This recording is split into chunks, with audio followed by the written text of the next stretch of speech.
Roma 4:20-21 Roma 4:20-21 Dan dia tidak goyah pada janji Tuhan karena ketidakpercayaan, tetapi kuat dalam iman, memuliakan Tuhan, dan sepenuhnya diyakinkan bahwa apa yang telah dia janjikan juga dapat dia lakukan.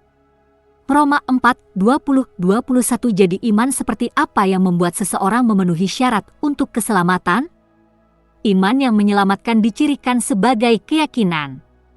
Dalam menggambarkan iman yang menyelamatkan, Paulus menunjuk pada iman Abraham dengan mengatakan, iman yang menyelamatkan adalah iman yang yakin akan janji Allah, yakin sepenuhnya, yang juga ditunjukkan oleh ketekunannya yang tak terelakkan. Kita datang untuk berbagi di dalam Kristus jika kita berpegang teguh pada keyakinan yang kita miliki di awal sampai akhir. Ibrani pukul 3:14 Oleh Injil ini kamu diselamatkan, jika kamu berpegang teguh pada firman yang telah kuberitakan kepadamu. Kalau tidak, Anda percaya dengan sia-sia. 1 Korintus 15:2 Dan dengan kepastian penuh, saya tidak berbicara tentang seseorang yang merasa sangat yakin bahwa dia telah diselamatkan. Saya berbicara tentang keyakinan penuh bahwa apa yang Tuhan janjikan juga dapat dia lakukan. Objek iman bukanlah iman kita sendiri. Objek iman adalah janji Allah dan esa di belakang janji itu. Seperti halnya keyakinan apapun, iman yang menyelamatkan tidak sekadar mengatakan bahwa Anda percaya, tetapi juga berorientasi pada aplikasi.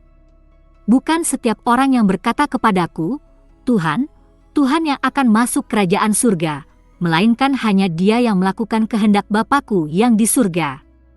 Matius pukul 7:21 itu bukanlah iman perbuatan, tetapi iman yang bekerja, yang merupakan jenis yang menyelamatkan.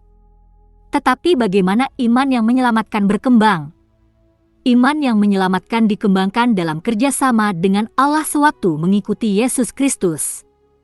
Setelah mendengar Injil, banyak yang tidak dapat memutuskan untuk percaya atau tidak. Karena keyakinan bukan sekadar fungsi dari kehendak.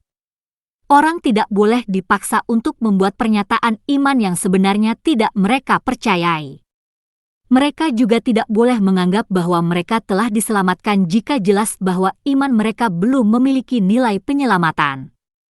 Tidak ada teknik atau ritual yang secara otomatis menyelamatkan seseorang yang tidak memiliki iman yang menyelamatkan. Namun, seseorang dapat memutuskan untuk mencari Tuhan.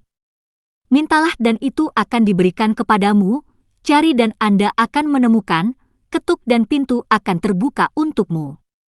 Matius 7:7 Banyak orang hanya membutuhkan waktu untuk mengenal Yesus lebih baik sebelum mereka dapat membuat pernyataan iman secara sah. Yesus ada di depan pintu dan mengetuk. Ini aku.